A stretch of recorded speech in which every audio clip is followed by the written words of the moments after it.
borrow money, don't borrow a house.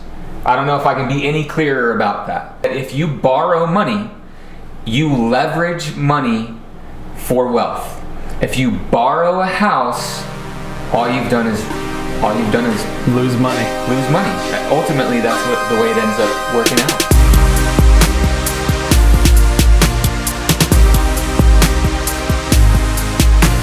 Well, welcome to another episode of the Guy Gamer Vlog. This week, this is a big week. I mean, a lot's been going on all over the country.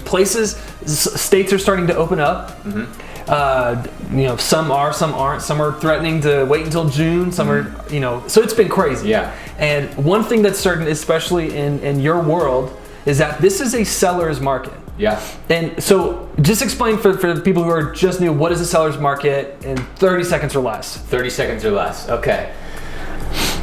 That's tough. But the seller's market typically just means that the seller has the upper hand, right? And there's a lot that goes into why that can be, but typically that's because inventory is low. And when inventory is low, obviously you can charge more for the products that you have, regardless of whether it's housing or widgets or whatever. And so in a seller's market, inventory is low, buyers are paying more for the real estate, and that's really the basics of it. Yeah, so seller's market, basically sellers have the upper hand. So this episode, you are so clear, like something people need to know is the biggest mistake you can make in a seller's market. Yeah. And so I'm on the edge of my seat. I can't wait to hear what that is. Yeah. What's going on? Here's the thing, and it sounds counterintuitive. And this is just the biggest mistake that you can make in any market. But specifically right now, because of the things that we talked about in last week's episode, right? Last week's episode was 2 ups and 2 downs, and why those 4 reasons are reasons why you should be investing in real estate. And whether you're buying it as an investment or you're buying it as a property to live in, there are 4 really good reasons why you should be buying real estate right now. This 5th reason is probably the nail in the coffin. And it's the most important thing. And we're gonna get into the details of that, and I'll try not to get muddled in all the numbers, because I think that it's easy to do that. But when you see it from a really high level, you're gonna go, why did I ever rent in the first place at all? Why has nobody told me this? It's always been, renting is wasting money, or paying interest is wasting money. There's always some real vague comments that somebody will make for the reason why they rent or why something they buy. they read in a blog or something. Something, or some principle that their grandma told them about, right? And that they never really figured out why that was that way. If you want to know what those 4 things are, by the way, you can click right here to watch that video. It sounds like this is really important. It's important to know what those 4 are before you get in. So if you stop this video now, click this button. Go watch that video and then come back right here. In this area. Yeah. Okay. Sorry. Yeah. Go. So I think principally, here it is. Borrow money, don't borrow a house. Let me be borrow money, don't borrow a house. I don't know if I can be any clearer about that. It's only a few words, but it's important to know that if you borrow money, you leverage money for wealth. If you borrow a house, all you've done is lose money. Ultimately, that's the way it ends up working out. So tell us about a time where you've seen that, because what it sounds like you're saying is don't rent. I am saying don't rent. So the biggest mistake you can make in a seller's market is to rent. Yes. That does sound completely counterintuitive. It does. For us that are either brand new or have no idea why, give us a practical example. There's got to be a story that comes to mind. Yeah, and I'll flip everything you've ever heard on your head. Right? So here it is. Let me tell you a story. Let me tell you a story about somebody who I think in a lot of ways was making very wise decisions by renting. Somebody who is a property manager, who manages a large apartment complex for a property management company and gets a discount on rent.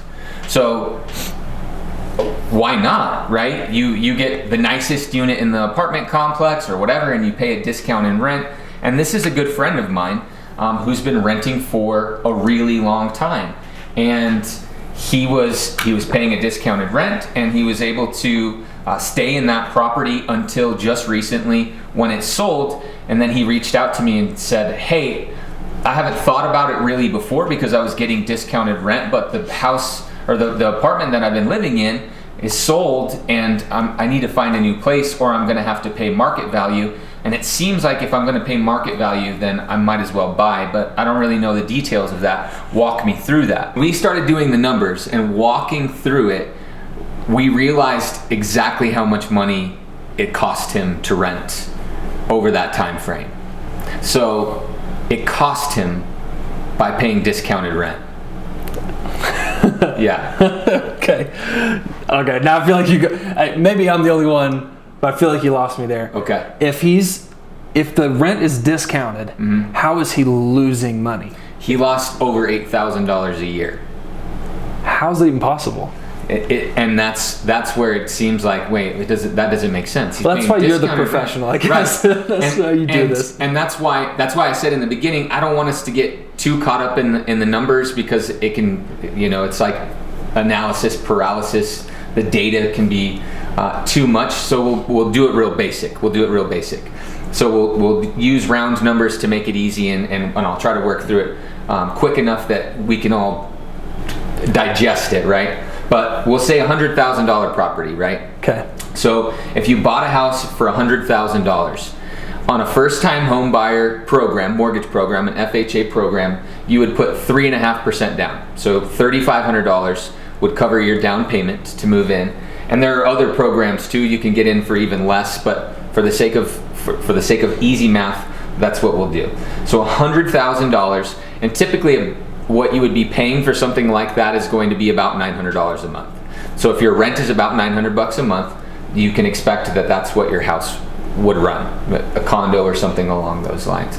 And so that $100,000 it appreciates, property value appreciates. And if we just kind of basics, do 3% a year. So the first year that you buy the house, just in appreciation, 3% of $100,000 is $3,000. $3,000. So by not buying a house, it cost you $3,000 in appreciation. So we're in May 2020. I buy a house in May 2020 for $100,000. Next year, my house is now worth $103,000 with a 3% appreciation rate. Sometimes it's higher than that, and sometimes it's lower. I've actually seen condos that we've been looking at over the past couple of months that sold last year that are selling again this year at 20% higher. Jeez. With no work being done to them. So by renting a home, you're missing out on the value increase, the appreciation. So if I'm renting the $100,000 home, somebody else owns it, you own it, and I'm renting from you, I don't get that $3,000 increase that first year. Right. You're paying someone else for it because your rent's going to go up by that much. So not only do you not realize the benefit of the $3,000 increase, but you're going to be paying additionally as the rent goes up, as the property value goes up. As the property value goes up. So what does that look like? You get a normal mortgage, 30-year mortgage. What does that look like? How much does that appreciate? $100,000 at the front end. Yeah. What's that worth in 30 years? So after 30 years, the $100,000 house that you borrowed on, that you put $3,500 in to buy, that house is now worth $240,000 at a 3% appreciation rate. So I've missed out on $140,000 of just the market gets more expensive. I didn't do anything for it. It just happened. Right, and that makes sense, right? Because you talk to your grandparents and they're like, 60 years ago, that house was $31,000. Yeah. And now it's how much? Like 300 grand. Yeah, exactly. Yeah. And so that's what they're talking about. You're going to be saying that same thing. You always loved that house that you drove past, and you remember when it was on the market and it was only $100,000. And then you're at retirement age and you're like, man, that place used to be $100,000. When I was younger, it was 300. That's going to be you someday. I'm just letting you know that those numbers have just continued to increase. That's just the way inflation works.